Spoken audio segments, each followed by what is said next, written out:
అందరికీ నమస్కారం. రెడ్డి గారి మీటింగు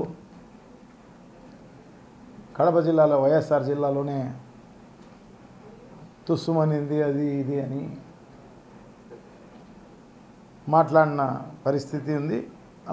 అలాగే రాసిన పరిస్థితి కూడా కనపడుతుంది. సో నా దృష్టిలో ఆ బస్ యాత్ర మొత్తం అంతా కూడా సక్సెస్ అయింది. ఎక్కడ చూసినా కూడా వేలాది మంది తరలి వచ్చిన పరిస్థితి.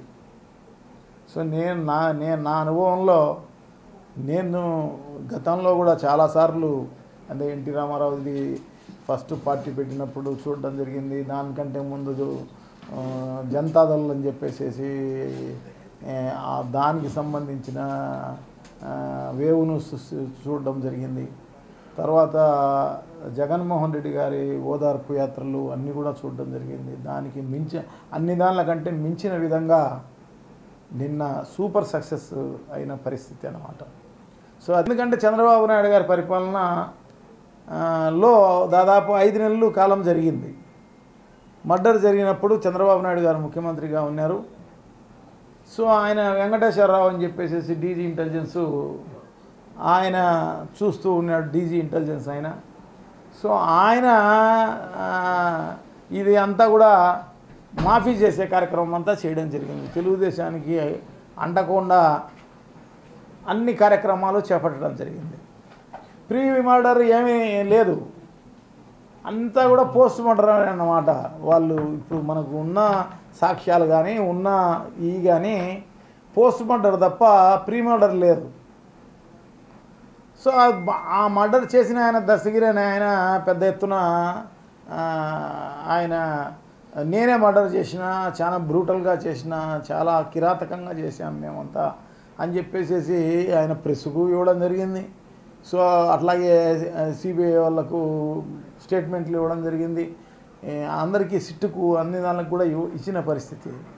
సో ఆయనను ఇడిపియాలని, ఆయనకు బెయిల్ రావాలని ప్రయత్నం చేసింది ఎవరు అనేది అందరికీ తెలిసిన విషయమే. సో దానికి ఎవరు పాల్గొని ఉంటారు? టీడీపీ చంద్రబాబు నాయుడు గారికి తెలిసి ఉంటుంది, వాళ్ళ నాయకులే ఇక్కడ పాల్గొని ఉంటారు. సో దాన్ని మాఫీ చేసిన పరిస్థితి ఆ రోజు ఉండింది. అతనికి అవకాశం ఉంది, చేసినాడు కూడా. సో దాన్ని ఇప్పుడు వైఎస్ఆర్ కాంగ్రెస్ పార్టీకి, ఎంపీ గారికి, అవినాష్ రెడ్డి గారికి, తర్వాత మిగతా అందరికీ కూడా అంటించే కార్యక్రమం చేయడం అనేది తప్పనమాట. చెల్లెళ్ళకు ముందు సమాధానం చెప్పు, దాని తర్వాత రా అంటున్నాడు అనమాట. ఆయన గొప్పగా చేసింది ఆయనైతే ఆయన పార్టీకి సంబంధించిన వాళ్ళు ఆయన జగన్మోహన్ రెడ్డి గారి గురించి మాట్లాడే కార్యక్రమం చేస్తున్నారు అన్నమాట. వైఎస్ఆర్ కాంగ్రెస్ పార్టీ గురించి చేస్తున్నారు. రాయలసీమకు అన్యాయం చేసినారు, ఎందుకు అన్యాయం చేసినారు, ఎక్కడ అన్యాయం చేసినారు చెప్పండి.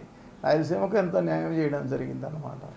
తర్వాత ఇప్పుడు గండికోటలో ఆయన ఎప్పుడు నీళ్లు పెట్టని పరిస్థితుల్లో ఈరోజు గండికోటలో నీళ్లు లాస్ట్ ఇయర్ వరకు పెట్టడం జరిగిందన్నమాట. దాదాపు 13 టీఎంసీలు పెట్టడం జరిగింది. తెలుగుగంగలో నీళ్లు పెట్టడం జరిగింది. రిజర్వాయర్లో వరుసగా 4 ఏళ్ళు వర్షాలు రావడం జరిగింది. చంద్రబాబు నాయుడు గారి దయ వల్ల ఆయన తెలంగాణలో ఓటరు, హైదరాబాదులో ఓటరు, ఆయన దయ వల్ల ఇక్కడ ఎన్నికలు వచ్చినాయని చెప్పేసి ఊరు తిరిగా. దానివల్ల కరువు విలయ తాండవం చేస్తుంది అన్నమాట. ఆయన పాదమహిమ అటువంటిది. ఆయన తిరిగినందువల్లనే ఇప్పుడు ఈ పరిస్థితి అన్నమాట. వర్షాలు లేని పరిస్థితి, తాగేదానికి నీళ్ళు లేని పరిస్థితి, రిజర్వాయర్లన్నీ ఖాళీ అయిపోతున్న పరిస్థితి. సో ఇవన్నీ కూడా ఆయన మహిమే. ప్రజలందరూ కూడా గమనించినారు, అవన్నీ కూడా ప్రజలందరికీ తెలుసు ఇవన్నీ. అట్లా కాకోకుండా ఆయన ఒకటే మాటను, ఒకటే అబద్ధాన్ని 100 సార్లు చెప్పేస్తే అదే నిజమైపోతుందిలే అని చెప్పేసి ఈ పేపర్లు అయితేనేమి, ఛానళ్ళు అయితేనేమి, ఆ చంద్రబాబు నాయుడు గారు అయితేనేమి నమ్మేదే అది అన్నమాట. గోబెల్స్కు వీళ్ళే మార్గదర్శకులు అన్నమాట. ఇంటర్నల్గా పొత్తులు ఉంటాయి, బయట పొత్తులు ఉంటాయి. ఇప్పుడు తెలుగుదేశం పార్టీ, పవన్ జనసేన పార్టీ, దాని తర్వాత బీజేపీ పార్టీ బయట బహిరంగంగా పొత్తున్న పరిస్థితి. ఇంటర్నల్గా కాంగ్రెస్ పార్టీతో పొత్తు పరిస్థితి. ఇప్పుడు బీఫామ్లు ఆంధ్ర రాష్ట్రంలో ఎవరిస్తున్నారు అంటే చంద్రబాబు నాయుడు గారే ఇస్తున్నారు. కాంగ్రెస్ పార్టీకి ఆయనే బీఫామ్లు ఇస్తాడు, బీజేపీకి ఆయనే బీఫామ్లు ఇచ్చేస్తాడు, తెలుగుదేశం పార్టీకి ఆయనే ఇస్తాడు, జనసేనకు ఆయనే ఇస్తాడు అన్నమాట. సో టోటల్ డైరెక్షన్ అంతా కూడా బీఫామ్లు ఇవ్వడమే కాకపోకుండా అన్ని రకాలైన దానికి ఆయనే అంత ఆరాధ్యుడు అన్నమాట.